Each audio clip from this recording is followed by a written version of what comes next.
Hello everyone, welcome back to my channel for a brand new mystery with Molly, and in today's video we're going to be talking about the Fred the Head John Doe case. And I have never actually covered a John or Jane Doe case on my channel before, which is crazy because I'm so interested in these kind of cases, so I definitely plan on doing more. But yeah, like I said, today we're going to be talking about the Fred the Head John Doe case, and you'll find out later why he is known as Fred the Head. But today I'm actually collabing with another amazing true crime YouTuber called Llama Productions. Originally, this collab was supposed to be as part of the Summer of True Crime collab series. However, due to a few different reasons that couldn't be avoided, we had to postpone this collab, but it's fine because we're finally getting it out for you guys now. We also filmed a video over on Llama Productions channel, so make sure as soon as you've watched this video, you head on straight over to his channel and watch the video that we did over there, and definitely subscribe to his channel because his content is literally amazing and his true crime videos are always so interesting and informative.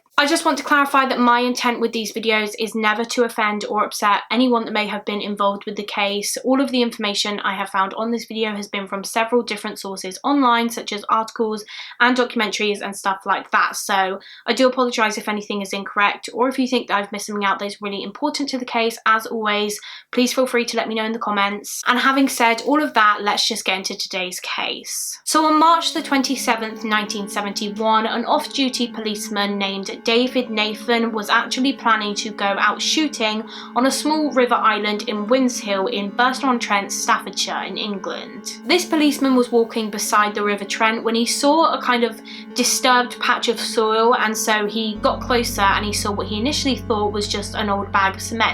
And so he went and got a spade and started digging up this old bag of cement. However, when he started digging, he realised that it wasn't cement at all. It was actually the bone fragments of a human body. And years later, in an interview, David said, "Unfortunately, I remember that day very vividly. I couldn't believe it. I was going out shooting. What I found was like what a dog had unearthed, what looked like an old bag of cement. I went back and got a spade and found the body." The male body was found in a kneeling position and he was naked. All he was wearing was pink socks, and he was also found wearing a 9-carat gold wedding ring. His hands and ankles had also been bound, indicating that this skeleton was a murder victim. Experts claimed that the degree of a decomposition suggested that the body had been buried for years, possibly even decades earlier. Also due to the fact that the body was very decomposed, scientists were unable to determine the cause of death. However, it's believed that this man was murdered. It was determined through forensic tests that the man was white, and probably between the ages of 23 to 39 when he was killed, and after an examination of his skeleton, it was found at some point in his life he had undergone extensive dental work, as well as dentures. It was also thought by experts that the man would have had either brown or possibly ginger hair.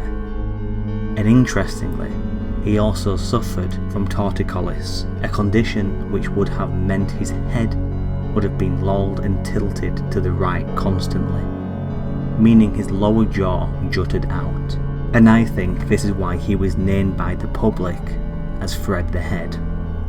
I believe this condition is fairly rare, and so it's surprising that when this information about his condition was released to the public, it doesn't really help in trying to identify it.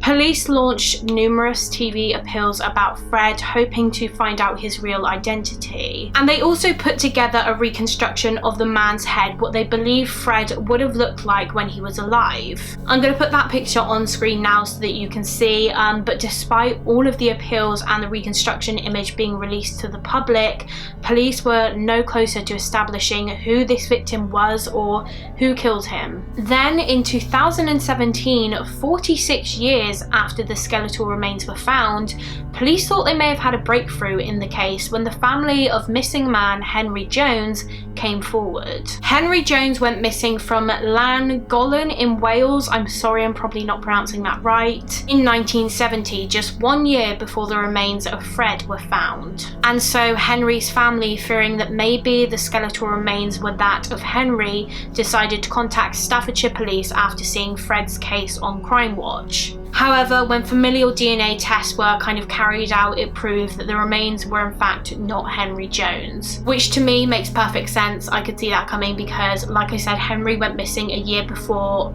Fred's remains were found, and like we said earlier in the case, forensics determined that the remains had probably been there for decades earlier, and so it makes sense that it wasn't the remains of Henry Jones because he had only gone missing a year prior to the remains being found. However, now for police, what at first seemed like a promising lead in the case was now a dead end. A book was also published about Fred's case in 2008 called Fred the Head and Other Unsolved Mysteries. However, unfortunately, despite all the appeals, the reconstruction and the book, this case is still unsolved, and to this day no one knows the real identity of Fred the Head. And that is pretty much it for this case. I'm really sorry that this video is on the shorter side. I know that a lot of people prefer my much longer in-depth cases. However, honestly, with some cases the information just isn't online. There was not much information online about this case at all, but despite that I still wanted to cover it because I just think it's still important to cover these cases even though there is limited information on them. But yeah, I hope you guys don't mind a few shorter cases here and there. I personally prefer the much longer in-depth cases as well, but like I said, even though there isn't much information about this case and it's a lot shorter and there's not much to it, I still think it's important for these victim stories to get told despite how long or short they may be. A huge thank you to Rotting Llama Productions for collabing with me on this video. Like I said, we also filmed a video over on his channel. I will link his channel in the description and also in the iCard in the corner. So make sure as soon as you have finished this video, you head on straight over to there and watch the video that we did on his channel. Quickly before I go, I just want to let you guys know that I now have a request a case form. Basically, Joshua Miles has set up a request a case form for loads of different true crime creators, including myself, which I'm so grateful for. I will leave a link to the request a case form in the description of this video, so if you have a case that you would like to personally see me cover, please head on over to the form and request it that way. Obviously, as usual, you can let me know your case request in the comments of my videos, but doing it through the form just makes it a little bit easier for me because it means that all of my requests are in one place. But yeah, that's all I had to say, I think. Give this video a thumbs up if you enjoyed it and subscribe if you haven't already, and I will see you again very, very soon for another mystery with Molly. Bye guys.